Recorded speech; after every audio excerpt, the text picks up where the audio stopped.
hello everybody. Thank you for stopping by. These are going to be my college stats that got me into schools like UCLA, UCSD, University of Washington as an out-of-state applicant for this application cycle.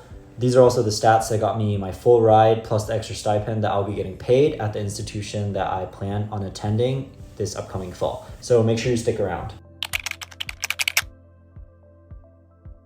All right, so I was mainly an out-of-state applicant for most of the institutions that I applied to. I went to high school in Oklahoma, and I applied as mainly a bio major for most of my schools, give or take maybe 2 or 3 colleges, which I applied for as a neuroscience major. So I'm gonna go ahead and list all my acceptances, wait lists, and rejections from these schools, and these are going to be based on the regular cycle. So if I got off one of these waitlist schools, I'm not going to put that as an acceptance. I'm just going to put it as the results that I got in the regular decision phase. So here you go.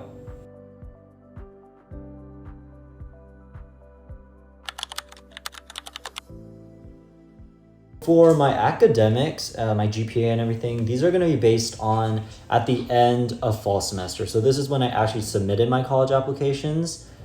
So my GPA at the time of submitting college applications was a 3.97 unweighted. I forgot what my weighted score was. I think it was like a 4.6 something at the time of college applications. So that was my weighted GPA. Unweighted 3.97, and my ACT score, I did not take SAT, I only took the ACT, and I got a 34 on my ACT. So that didn't play any role in my UC application, since UCs are test blind, so they do not take any standardized exam scores, but for all my other colleges, it did play a role. So those are my scores. For classes, I really didn't take that many AP courses. I mainly focused on dual enrollment courses. I had over 30 credits of dual enrollment, but I only had 4 or 5 AP courses that I took throughout high school. So yep, those are my courses and my academic record. For my awards and honors, I didn't really have anything insane. Like I didn't win an Olympiad or anything. In fact, I only listed 4 of 5 on the Common App. So these were pretty generic, standard awards that many of students and applicants will have. So for my first honor, I put NRACA National Youth Leadership Council as a representative finalist. So what this was is we had this thing called Youth Tour, which was basically taking delegates from each state to go on a trip to DC over the summer. And one student from each state was selected to represent our state on a national level. So there were 50 final students in that pool. I guess I wasn't good enough to represent Oklahoma, but I did get second place as a finalist for that. So I listed that as my first honor. My second award was actually becoming a delegate for the state. Since these were 2 separate processes, I was able to list both under the honors section. My third one was just NHS, there's an honor society. And my fourth one was just my state superior ratings for being a soloist in band. So yeah, those were my 4 pretty standard, pretty generic awards that people would have. And yeah, on to my extracurriculars. All right, so this is just a disclaimer for my extracurriculars, but I really only am going to give a very brief description of what I did for these extracurriculars. I'm just gonna list like maybe some leadership positions I had or what the extracurricular actually was. If you have questions, like in-depth questions about what I actually did during the time I was in these activities, then just shoot me like a DM on Instagram or something. I'll link it down below. So my first one, and by far my biggest time commitment, was band. Now, if you're in band, you know this, but I mean, concert band, marching band, jazz band, you might be in jazz band, but I was in all 3. So you can imagine it was a huge time commitment. Literally during marching band, I'll be dedicating like 30 to 40 hours a week just to this one activity. So it was a big part of my high school career. I was a drum major for the last 2 years of high school, and I was also the leadership council president my senior year. Those were kind of the leadership positions that I held in band.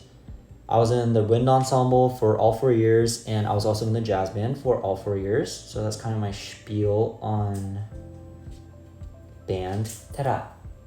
오빠 물 좀 갖다 줘. Oh, thank you. Alright, so my second activity was the internships that I held first semester of senior year and second semester. So first semester, I interned at a surgical department. I got to shadow a general surgeon and an orthopedic surgeon, so that was cool. Second semester, I transferred over to a pharmacy, so I could see how the retail side of medicine operates. So those were two both cool things that I did that I was able to utilize for my essays. I was also the founder and the president of a community service project that I ran through the summer before my senior year. We basically formed like a band from my high school's band program, and we would like practice, go to like a church and like play for them, pitch our project, which was like trying to help fund students who couldn't afford utility bills. And we were partnered with Salvation Army, and we would bring all of our donations that we received to them. So that was kind of the project that I ran. I was in the Asian American Society at my school. I was the vice president of that. That was just like a school club though. I was also a heavy churchgoer through my entire life actually. But throughout high school, I had over 150 volunteer hours at my church, and I was part of the church choir as an instrumentalist, and I'm about to hit 5 years for that before I leave for college in the fall. Soccer, I've been a huge soccer player since I was like 5 years old, so that's been a big part of like my youth and everything.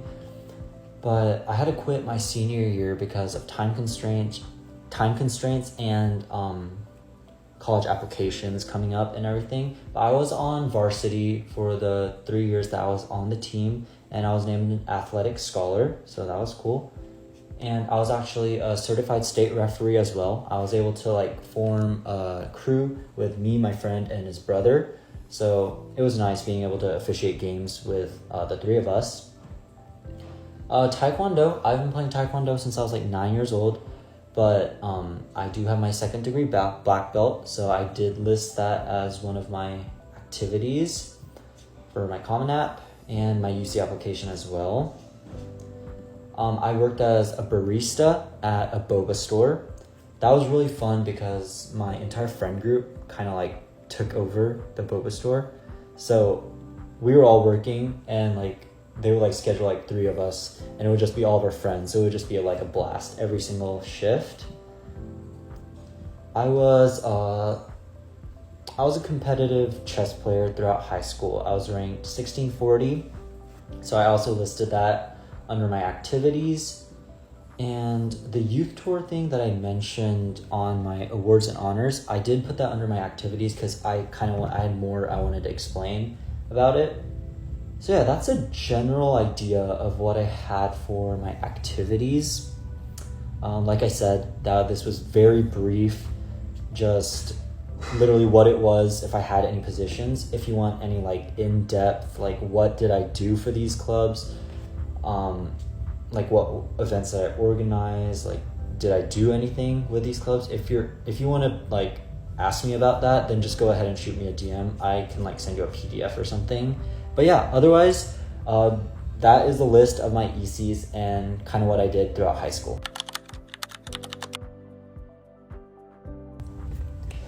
So, like I did say in my title, I am going to college on a full ride plus getting paid from the college that I'm going to attend. The college I decided on is the University of Texas at Dallas.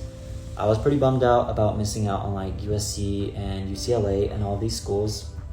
But my end goal being med school itself, I thought it would just be smarter for me to attend the college that's actually offering me a ton of money and actually paying me.